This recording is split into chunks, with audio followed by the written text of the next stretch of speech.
Good morning, friends. Welcome to Take Two for this Wednesday, the 8th of May, 2019. I'm Jeannie. I'm so glad to be with you today. Well, it is hump day. I would just like to share something that I hope is uplifting. It's a little sad story, but it has a happy ending, so bear with me. Many years ago, when I worked at the Wiregrass Area Food Bank here in Dothan, Alabama, one of the my primary role was to do all the promotions and the fundraising and the awareness raising and that sort of thing. But I also really like to get in and know the people because, see, we served agencies that fed the people, but we did have one direct feeding program, and that was called the Brown Bag Program, where we delivered bags of non-perishable food items to shut-in senior citizens. And so that was my husband's job, to go out and deliver the food every Wednesday. But occasionally I like to go along with him and get to know some of the folks, some of the elderly that were shut in.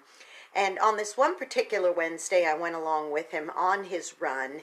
And when I got to one lady's house in this little apartment, knocked at the door, and I noticed that by the front door, there was a lot of pulled up dirt, and it was just kind of strewn by her front door. So I thought perhaps she'd been doing some gardening or something. But I tapped on the door, and she opened it. Well, hello, how are you? And it's like, hello, Miss Virginia, nice to see you. You know, I'd met her once before, and we talked for a bit. And just as she said that, she glanced at and said, "Oh, no, they did it again." And I said, "What is it, Miss Virginia?" And I imagine that maybe a dog got in her garden. Maybe she had just had some freshly planted, flowers or something, and they were digging them out. And she said, no, it's that kid again. And I thought, oh, vandals, that's a shame. She said, no, it's nothing like that at all. It's that little boy who lives in those apartments across the street. And I said, right over there? She said, yes. She said, I caught him digging up my garden and eating my potatoes again. And I said, excuse me? And she said, yeah, I saw him. He was out there. He was digging. I had planted some little potatoes. Apparently, she had planted some little potatoes, hoping to have a little garden of potatoes. And this little boy dug up her garden, and he wanted a potato. And so she said, and I caught him eating them. And I'm thinking, eating planted potatoes? Really? She said, and I told him, now, young man, if you're hungry, come in here and I'll make you something to eat. She said, but he just ran away. So I thought, oh, how sad is that? So apparently she tried replanting a few more. Now, please understand, this is a potato. This is what a potato looks like once it's grown. This little boy was digging up something that looked more like this, like a planting potato, like a little root. That child was so hungry that he was willing to eat a raw planter potato. That's how hungry he was. Well, of course, that just struck me between the eyes. It tore my heart out.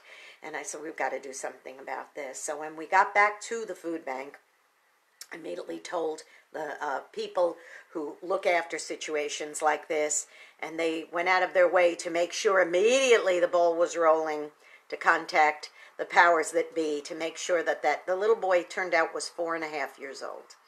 And he had no food in his house, and it was a very dysfunctional situation. And so immediately the ball got rolling, and we made sure that that child was looked after and fed. And it was, they were on it immediately to take whatever proper steps had to be taken to make sure that little boy wasn't digging up gardens looking for something like this to eat as his salvation, so that he could have something in his stomach. Every so often, I have to be reminded of how much I have, how blessed I am. Guys and girls, it is not always prime rib and lobster. It's almost never prime rib and lobster. Most of the time it's hamburgers, or hot dogs, or, chicken. We don't always have luxury. We do have occasional luxury, but I never have to worry about, gee, what am I going to eat today? Do I need to dig up something in my garden just to eat? Do I need to go pick wild berries off a branch just to eat? Thankfully, I'm not there, but there were times where we were very, very lean and did not have a whole heck of a lot. But it is important to be reminded every so often about how much we do have. It is so important to remember how much that we have. All the times God provided for us when we had close to nothing. And He is faithful, and He has been there for us all these many, many years. So if you ever find yourself in a situation where you say, oh, I'm complaining because I don't have all the luxuries that I need, stop and think. Stop and think. You probably have a potato in your cupboard, and you're probably not out in the garden digging up one of these just so that you could have something to eat. Now, go be a blessing to somebody today, okay? You might end up being the only one who is, and if you know somebody who's in this mode right now, help get them to this mode right now. Get them something to eat. Make sure that nobody around you is in a desperate situation, especially if you think they might be. Ask. And